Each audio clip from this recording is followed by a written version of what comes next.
শুভেচ্ছা। মাছরাঙা দেশের সংবাদে সবাইকে স্বাগত জানাচ্ছি। আমি সাবরিনা হাসনাত। অন্যান্য অঞ্চলের খবরের সঙ্গে আজ থাকছে উত্তরবঙ্গের সংবাদ পদ্মার তীরে। শুরুতেই গার্ডিয়ান লাইফ ইন্স্যুরেন্স সংবাদ শিরোনাম।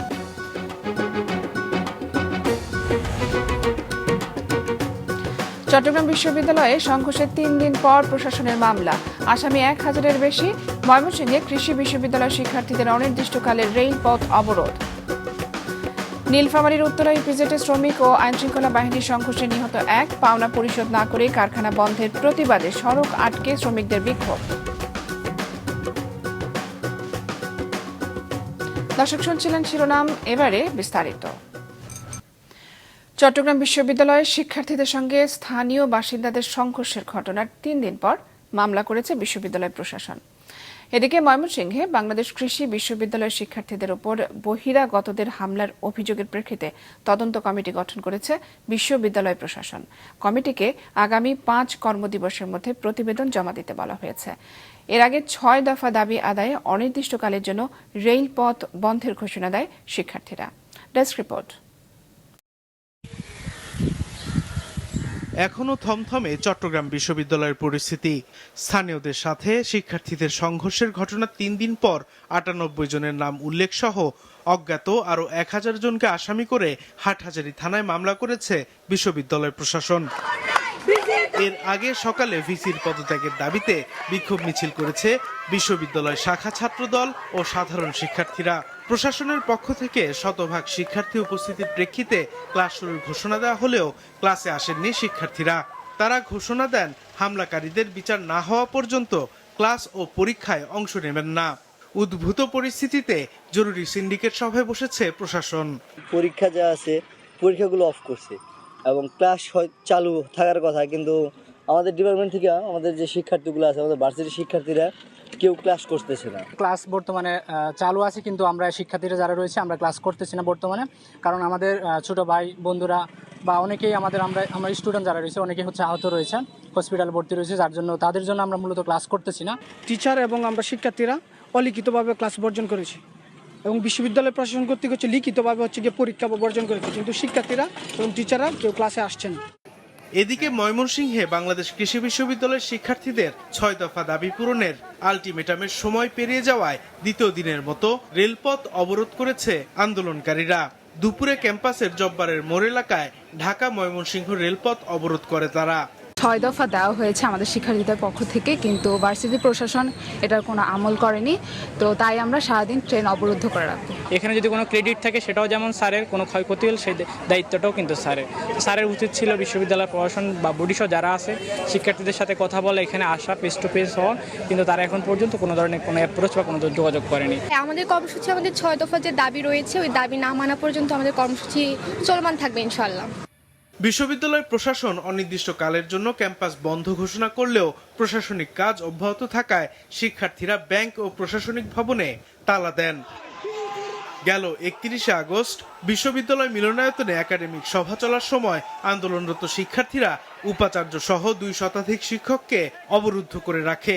পরে বহিরাগতরা ক্যাম্পাসে ঢুকে শিক্ষকদের বের করে নিয়ে যায়। এ সময় তারা শিক্ষার্থীদের ওপর হামলা করে বলে অভিযোগ করা হয়েছে। সাদেকুর রহমান সিদ্দিকী, মাছরাঙা নিউজ ডেস্ক। এবারে উত্তরবঙ্গের সংবাদ পদ্মার তীরে।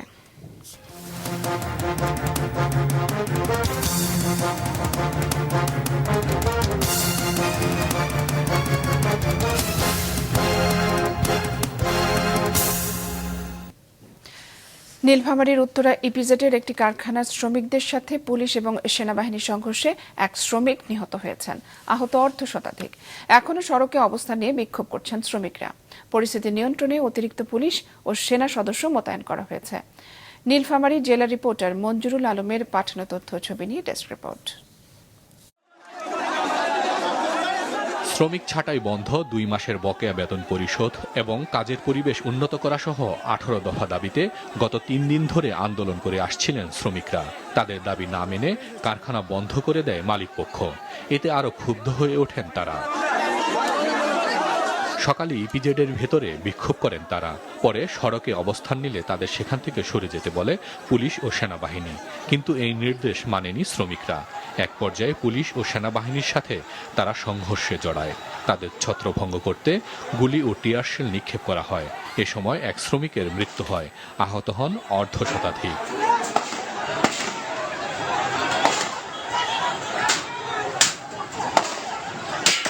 আজ সকাল আনুমানিক 9টার সময় আমাদের এখানে কিছু জরুরি বিভাগ কিছু রোগী আসেন, আনুমানিক 6 জন। এর মধ্যে একজন মৃত অবস্থায় আমাদের এখানে আসেন এবং বাকিরা শরীরের বিভিন্ন জায়গায় ক্ষত নিয়ে আসেন।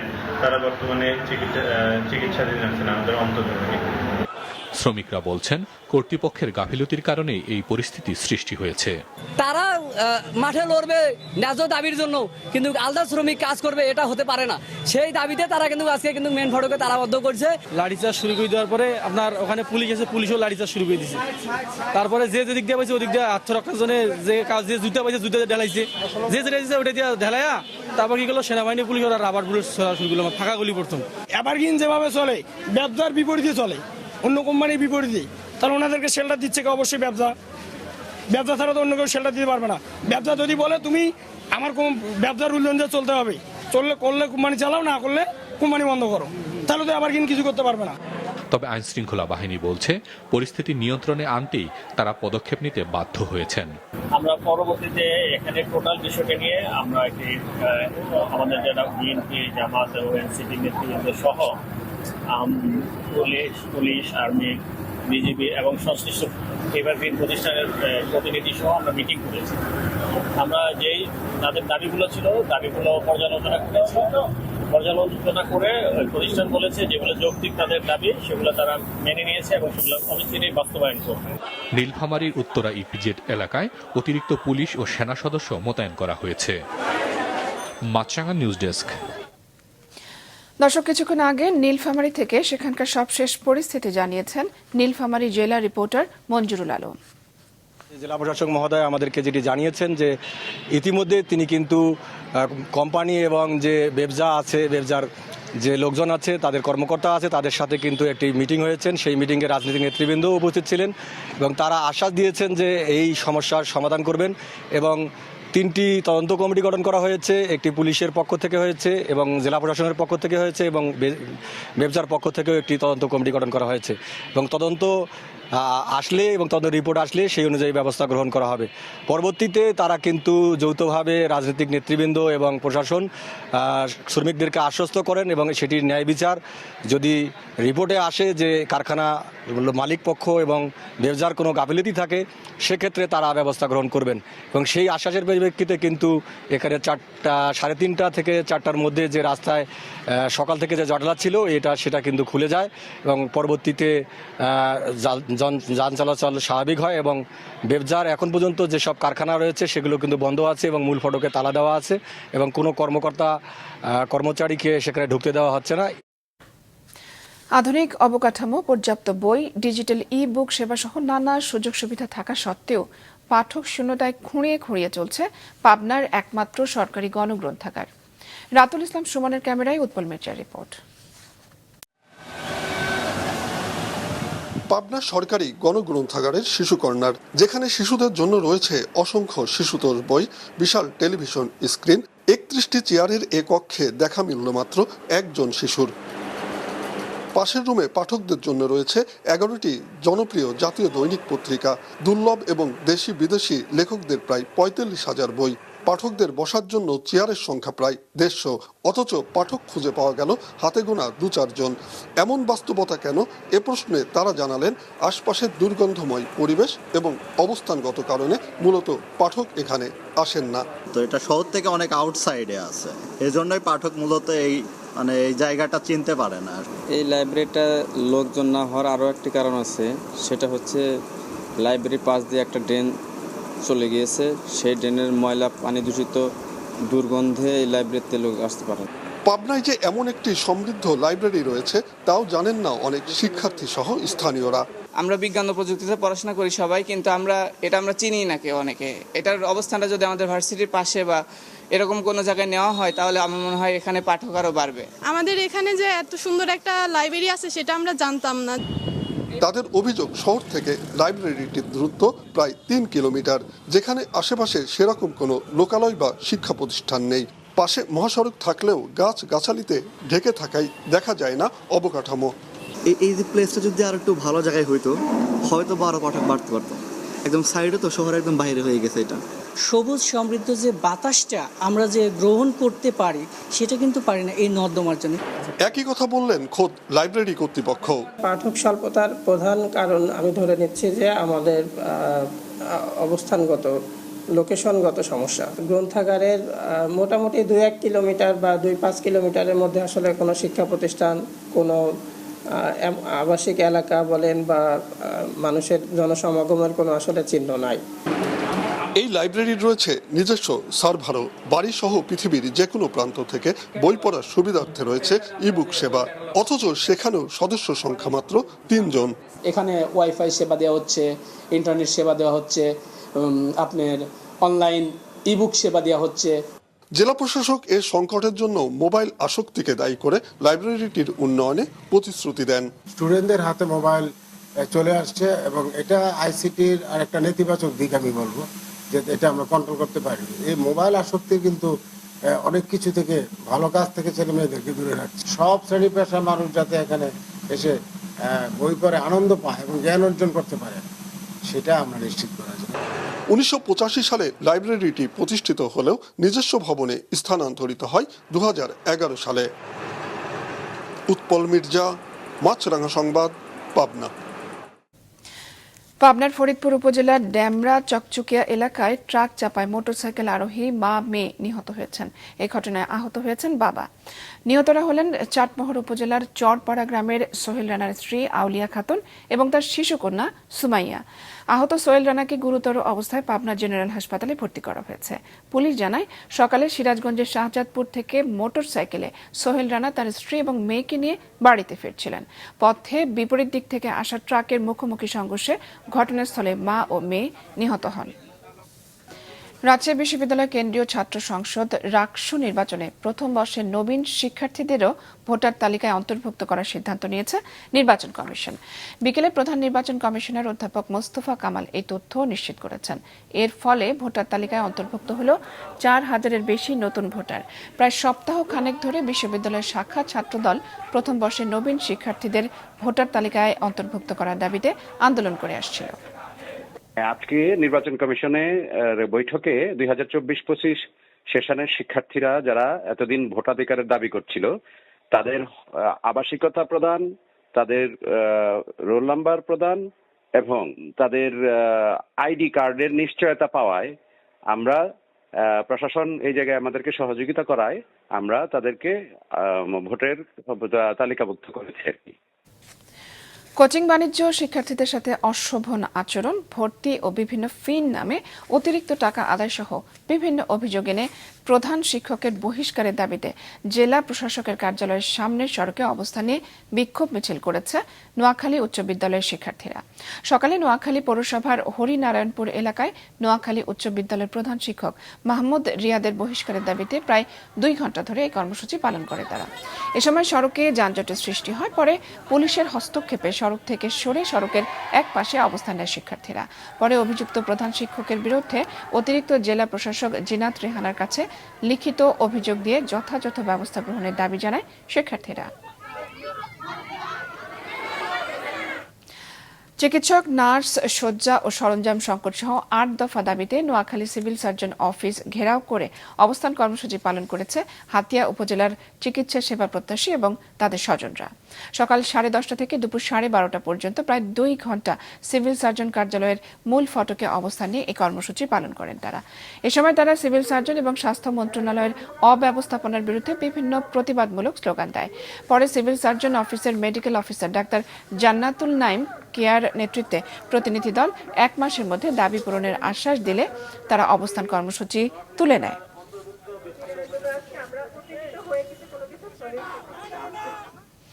নোয়াখালীর কবিরহাট উপজেলার ধানসিঁড়ি ইউনিয়নে সরকারি খাদ্য বান্ধব কর্মসূচির চাল খোলা বাজারে বিক্রির অভিযোগে অজিউল্লাহ নামের এক বিএনপি নেতাকে গ্রেফতার করেছে পুলিশ।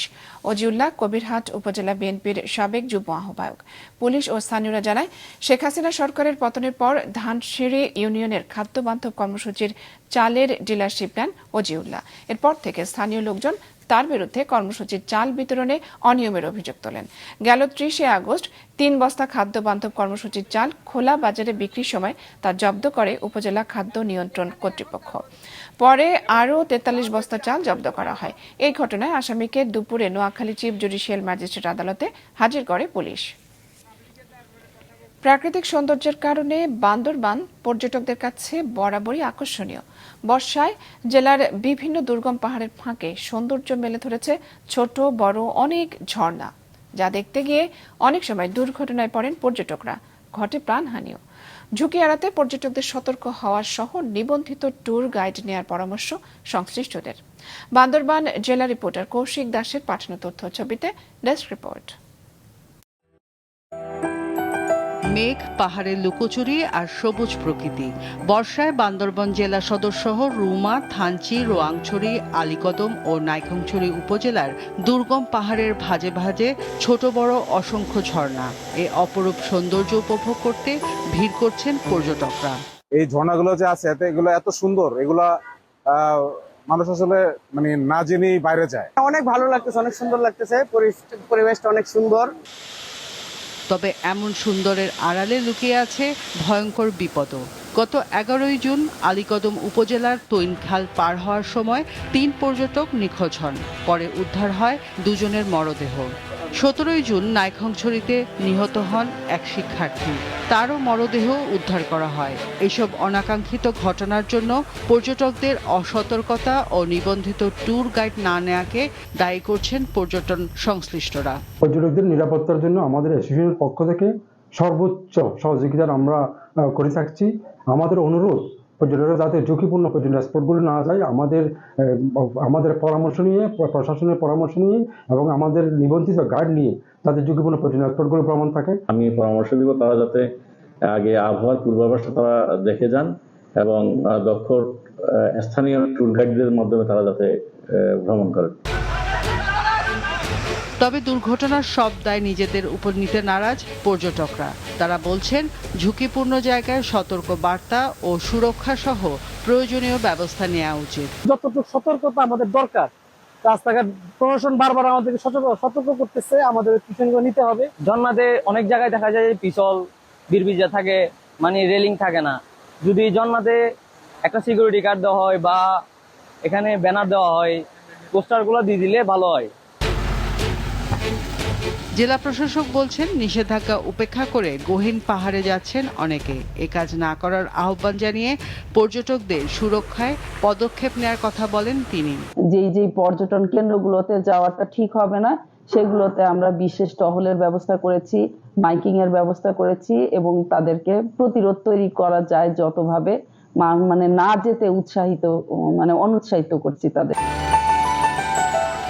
পর্যটকদের ভ্রমণ নিরাপদ ও আনন্দদায়ক করতে প্রশাসন আরও জোরালো ভূমিকা রাখবে, এমনটাই প্রত্যাশা সবার। মাছরাঙা নিউজ ডেস্ক। প্রতিষ্ঠাবার্ষিকী উপলক্ষে আজও দেশের বিভিন্ন স্থানে নানা কর্মসূচি পালন করেছে বিএনপির নেতাকর্মীরা। সিরাজগঞ্জে রং বেরঙের পোশাকে সেজে ঢাক, ঢোল এবং ব্যান্ড বাজিয়ে শোভাযাত্রা বের করা হয়। শোভাযাত্রার নেতৃত্ব দেন বিএনপির স্থায়ী কমিটির সদস্য সাবেক মন্ত্রী ইকবাল হাসান মাহমুদ টুকু। দুপুরে ব্রাহ্মণবাড়িয়ার নাসিরনগরে বর্ণাঢ্য র্যালি বের করে বিএনপি ও অঙ্গ সংগঠনের নেতাকর্মীরা। পরে নাসিরনগর ঈদগাহ মাঠে আলোচনা সভা অনুষ্ঠিত হয়। শরীয়তপুরে বিএনপির প্রতিষ্ঠাবার্ষিকীর সমাবেশে বক্তারা বলেন, বর্তমান পরিস্থিতিতে সব রাজনৈতিক দলের মধ্যে ঐক্য ধরে রাখতে হবে। এছাড়া যশোর, কুমিল্লা ও নোয়াখালী সহ দেশের বিভিন্ন স্থানে নানা আয়োজনে পালিত হয়েছে বিএনপি প্রতিষ্ঠাবার্ষিকী। চট্টগ্রামের ফটিকছড়ি থেকে এক প্রবাসীর 53 লাখ টাকা প্রতারণার মাধ্যমে হাতিয়ে নেয়ার মামলায় কথিত জিনের বাদশা কামাল উদ্দিন মীর নামে একজনকে ভোলায় গ্রেফতার করেছে র্যাব। র্যাব জানায় গতরাতে ভোলার বোরহানউদ্দিন উপজেলার দক্ষিণ বাসস্ট্যান্ড এলাকার একটি চায়ের দোকান থেকে তাকে গ্রেফতার করা হয়। কামাল ওই উপজেলার কাছিয়া ইউনিয়নের পদ্মা মনসা গ্রামের মুসামিরের ছেলে। পারিবারিক সমস্যার সমাধানের নাম করে কামাল উদ্দিন মীর নিজেকে জিনের বাদশা পরিচয়ে অনলাইনে বিভিন্ন বিজ্ঞাপন দিতেন এবং দীর্ঘদিন ধরে এভাবেই অনেকের সাথে প্রতারণা করে আসছিলেন। বাংলাদেশ ক্রিকেট বোর্ডের আগামী নির্বাচন করার আনুষ্ঠানিক ঘোষণা দিয়েছেন বর্তমান সভাপতি আমিনুল ইসলাম বুলবুল। সিলেটে জেলা স্টেডিয়ামে ক্রিকেটের প্রয়োজনীয় সুবিধা দেখতে গিয়ে তিনি বলেন, আঞ্চলিক ক্রিকেটকে এগিয়ে নিতে আরও নতুন মাঠ দরকার বিসিবির। সিলেট থেকে স্টাফ রিপোর্টার শুভ্র দাসের পাঠানো তথ্য ছবি নিয়ে শাকির রুবেনের ডেস্ক রিপোর্ট। বাংলাদেশ ক্রিকেট বোর্ডে বাজছে নির্বাচনী ডঙ্কা, তাই সভাপতি আমিনুল ইসলাম যেখানেই যান সেখানেই তাকে শুনতে হয় নির্বাচন নিয়ে প্রশ্ন। আঞ্চলিক ক্রিকেটের আড়ম্বর বাড়াতে সিলেটে জেলা স্টেডিয়ামের সুবিধা দেখতে গিয়েছিলেন বুলবুল। সেখানে তিনি জানালেন আগামী নির্বাচনে অংশ নেয়ার কথা। অক্টোবরের প্রথম সপ্তাহে আমরা ইনশাআল্লাহ ইলেকশন করব এবং প্রপার ইলেকশনই করব। এখানে সভাপতি ইলেকশন হয় না, এখানে ডিরেক্টর ইলেকশন হয়, সেটা প্রথম লক্ষ্য এবং সেখানে থাকার চেষ্টা করব। পরবর্তী যদি সুযোগ হয় আমি চেষ্টা করব যেভাবেই হোক বাংলাদেশকে সার্ভ করার জন্য। সিলেটের এই জেলা স্টেডিয়াম ব্যবহার করা হয় ফুটবলের জন্য, তবে অতীতের মতো এবার ক্রিকেটটাও এখানে খেলা হোক চান বিসিবি সভাপতি। তাই বিশ্বের নানা ভেন্যুতে থাকা মাল্টিপারপাস সুবিধার কথা উদাহরণ হিসেবে টেনে বুলবুল বলেন, আঞ্চলিক ক্রিকেটকে এগিয়ে নিতে এমন নানা সুবিধা সম্বলিত মাঠের পাশাপাশি অনুশীলনের জন্য ছোট ভেন্যুও দরকার বিসিবির। আন্তর্জাতিক ক্রিকেট স্টেডিয়ামের নতুন অত মসৃণ আমরা আশাও করি না, কেন এখানে দুটো খেলা হয়। তারপর আমরা যখন ক্রিকেট খেলা হবে তখন ক্রিকেটের মতো করে যতটা সম্ভব ক্রিকেট উপযোগী করা, বিশেষ করে মাঝখানে যে পিচগুলো, প্র্যাকটিসের যে পিচগুলো এবং আউটফিল্ডটা যতটা ওইভাবে করা যায়, এটা অ্যাটলিস্ট ভালো প্রতিযোগিতামূলক যেন খেলা হয় এখানে। প্রতি আসরের ধারাবাহিকতায় এবারও বিপিএল এর খেলা হবে সিলেটে, তবে এবার সিলেটে ম্যাচের সংখ্যা বাড়বে কিনা সে নিশ্চয়তা দেননি বিসিবি সভাপতি সহ অন্যান্য পরিচালকরা। শাকির রুবেন, মাছরাঙ্গা নিউজ ডেস্ক। মাছরাঙ্গা দেশের সংবাদ শেষ করার আগে গার্ডিয়ান লাইফ ইন্স্যুরেন্স সংবাদ শিরোনামগুলো জানিয়ে দিচ্ছে আরও একবার।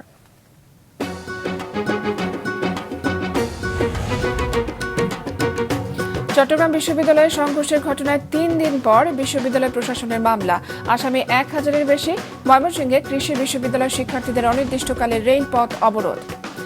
নীলফামারীর উত্তরা ইপিজেডে শ্রমিক ও আইন শৃঙ্খলা বাহিনীর সংঘর্ষে নিহত এক। পাওনা পরিশোধ না করে কারখানা বন্ধের প্রতিবাদে সড়ক আটকে বিক্ষোভ করছিল শ্রমিকরা। এবং রাকসু নির্বাচনে প্রথম বর্ষের শিক্ষার্থীদের ভোটার তালিকায় যুক্ত করার সিদ্ধান্ত নির্বাচন কমিশনের। এর ফলে 4000-এর বেশি ভোটার বাড়ল। এই ছিল এখনকার মতো। ফেসবুকে আপডেট পেতে ভিজিট করুন মাছরাঙ্গা টেলিভিশনের পেজে। ইউটিউব চ্যানেলেও দেখতে পারেন আমাদের সংবাদ, প্রতিবেদন এবং অনুষ্ঠান।